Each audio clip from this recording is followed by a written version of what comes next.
शिकारपुर से अब्दुल रशीद मेहर की रिपोर्ट के मुताबिक पुलिस ऑपरेशन में शहीद जान मोहम्मद मेहर का कातिल मारा गया।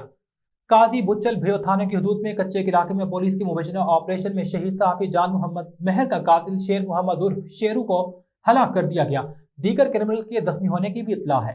एसएसपी शिकारपुर शाहदेव चाचड़ के इस हवाले से कहना है कि पुलिस और रेंजर्स के मुश्तरका ऑपरेशन में शहीद सहाफी जान मोहम्मद मेहर का कातिल मारा गया। उस पर 9 मुकदमात थे। इस हवाले से उन्होंने गुफ्तगू करते हुए कहा,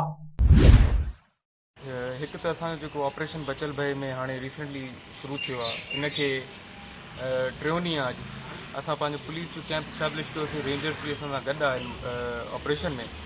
बेसिकली इहो तसलसल ऑपरेशन जो गड़ी तेज़ी खां वठी करे बचल भय छो त असांजो पोइ वरी हद ख़तमु थिए थी पई, सखर ज़िले जो हद शुरू थिए थो पियो।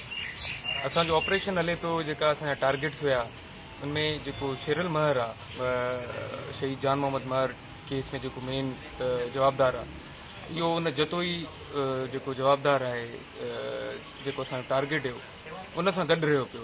त असां इन ॿिनि टिनि टारगेट्स खे कल्ह राति इंगेज कयोसीं गॾियल ऑपरेशन में रेंजर्स ऐं पुलिस जो, जंहिंजे नतीजे में काफ़ी ॾोहारी जेका आहिनि उहे ज़ख़्मी थिया आहिनि ऐं शेरल महर जी मारण जी जेकी आहे उहो कंफर्मेशन थी वई, छो त असांखे डेड बॉडी जेकी आहे उहा हींअर पोस्टमार्टम लाइ हॉस्पिटल में मौजूदु आहे। ज़ख़्मी बि थिया आहिनि, तमामु घणा हिन में ॾोहारी ज़ख़्मी थिया आहिनि ऐं इन सां गॾोगॾु असांजो ऑपरेशन अञा बि हले थो पियो ऐं जेसीं ताणी जेका इहे टारगेट्स आहिनि असांखे अचीव न थींदा तेसि ताणी ऑपरेशन जारी रहंदो। अच्छा साहिब, हीअ ॾाढी ॻाल्हि साम्हूं आई आहे त पुलिस खे लाश नथो मिले ऐं उहो हले थो पियो, चइबो त उहो मुलियो ई न आहे।